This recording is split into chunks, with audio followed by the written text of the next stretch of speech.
Alors, la Vega, que je le relance. Ah, je suis indigné. Ça n'existe plus, la Vega. Faut qu'il me rende des comptes. Vous m'avez fait assez l'article, que je lui transporte ce sale bouquin. Moi qui l'ai volé à votre femme, c'était bien la peine. Je vole tout pour vous. Je lui fais honte encore. Vous en voulez plus à présent? Si, qu'il me bredouille. Il est mou. Je plonge sous le plumard. Je ramène l'objet, les 12 kilos. Je comprends qu'il m'a donné du mal. Quel poids, quel volume. Et voilà que je fais. Et voilà. Je l'ouvre au beau milieu. On regarde. C'est en plein les danses. Il reste ahuri. Ça vous excite plus alors, Ramolo grand-père? Moi, Ramolo. Ah, il se requinque immédiatement, le revoilà nerveux. Seulement, c'est encore des chichis, il veut pas regambader tel quel, il faut du décor, qu'on referme d'abord tous les rideaux, les doubles fenêtres, etc., et les persiennes, tout le pataquès. Et puis les bourrelets absolument hermétiques, et que j'aille lui chercher des bougies, des extravagances, mais qu'on garde quand même les ampoules, seulement toutes voilées presque grises. Le maniaque, le pou. C'est pas encore terminé. Maintenant, faut qu'il change de costume, faut qu'il se remette en chinois. Il paraît que c'est indispensable. Autrement, aucun charme possible. Je suis dans le coup aussi, il m'explique. Enfin, je saisis, je comprends un petit peu. Moi, mon rôle, c'est l'accompagnement. Lui, c'est la danse, la magie. Moi, c'est les baguettes.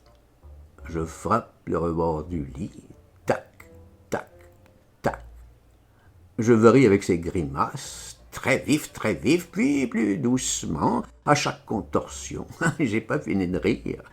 Tout est à faire, soi-disant, selon les figures, les bariolures du Vega. Il regarde, je regarde, on s'embrouille. Il veut du tata-tap-tap, c'est le plus difficile.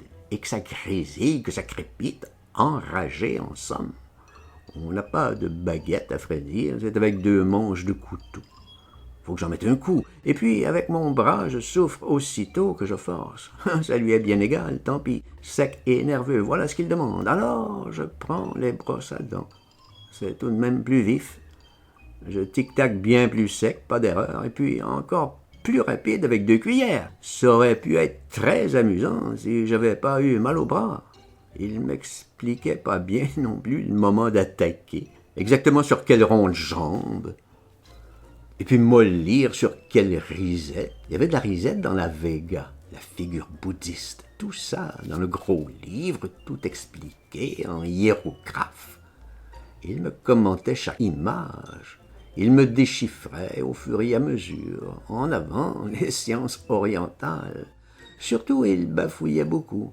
Il n'y avait qu'à regarder, en somme, puis imiter, s'il se peut. Ah, c'était des jolies vignettes, toutes les positions de la danse, le costume, la grimace, le sabre, par figurine, par personnage, les brahmanes dans chaque convulsion. Tout ça tortillonnant du pot, des bras, des jambes, des pieds en l'air, d'un pied sur l'autre, les grimaces et de larges rires, des rictus de monstres.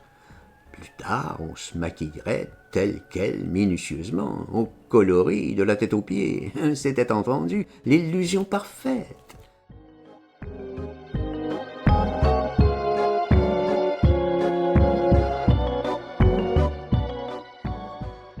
Sostène voulait pas d'à peu près.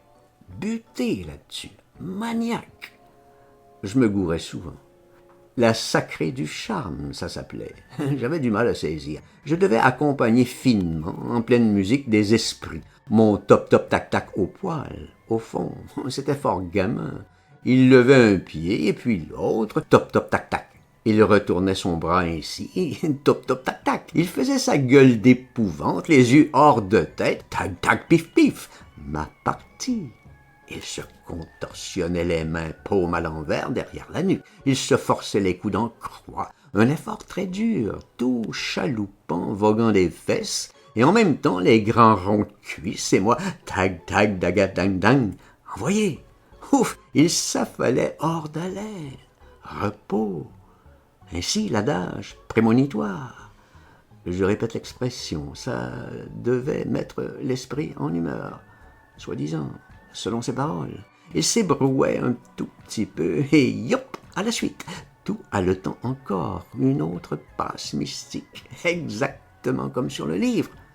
Il se brutalisait, se faisait grâce de rien, le balancement du haut du corps d'avant en arrière avec frémissement des épaules jusqu'au bout des doigts, le genre castagnette en phalange, le tout ponctué par mes top-top, petit crépitement très menu, presque imperceptible, la finesse filée, tac, tac, tac, le scota pour la paix des âmes.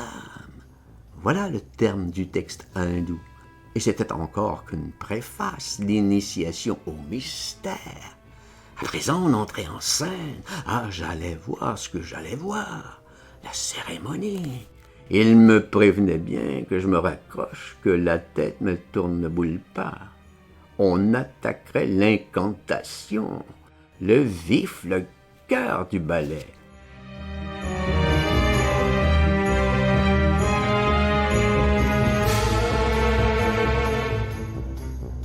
C'était lui le célébrant, le mage. Ah, j'allais voir cet exercice.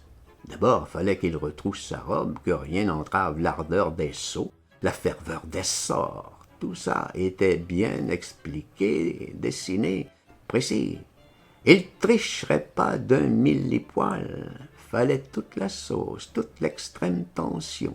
L'élan du plus loin, du fin bout de la pièce. Il arrivait par cabriole et rebondissait, floum, plein milieu. Un sursaut terrible pour un maigrichon semblable. Un choc à décrocher les cadres. Je l'aurais jamais cru aussi lourd. Du surnaturel. Un bruit de broiement de plafond. L'eau qui rejaillit du lavabo. Du tremblement de terre. La foudre. Y a pas à dire, il est magique. Sa jupe retroussée. Je lui crie de mon plumard. « T'es magique, ma tronche! T'es magique! »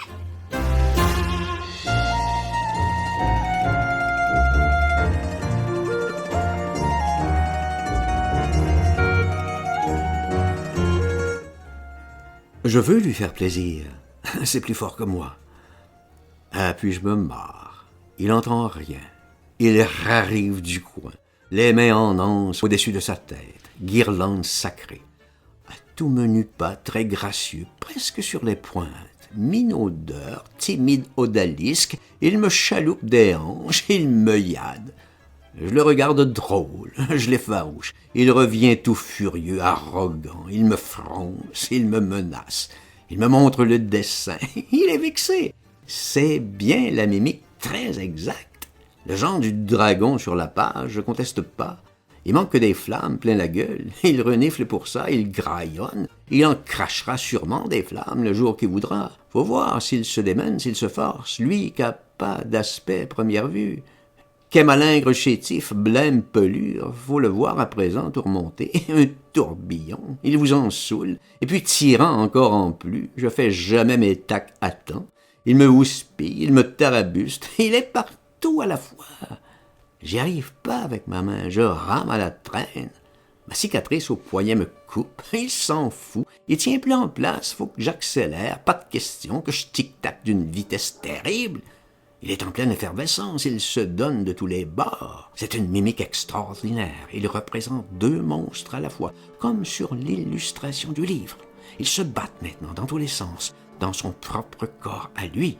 Il me le hurle que je reste pas con.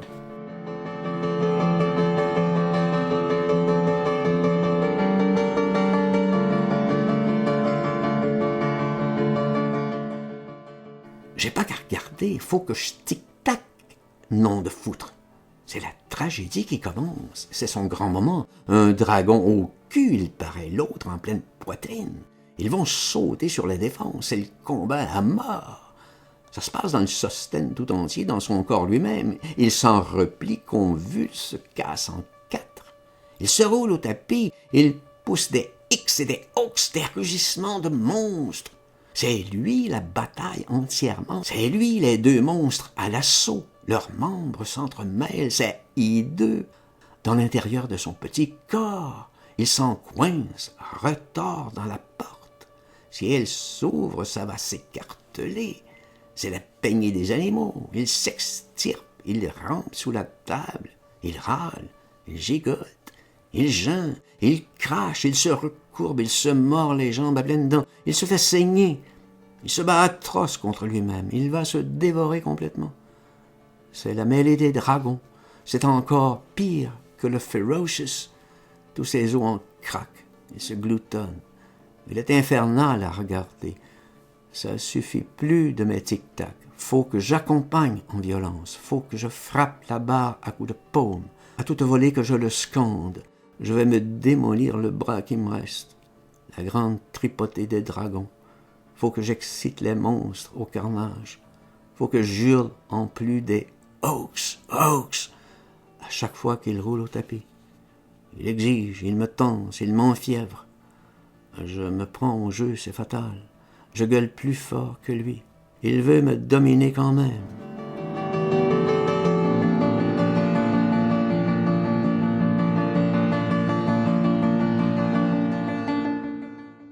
C'est encore qu'une répétition, qu'il me crie au vol.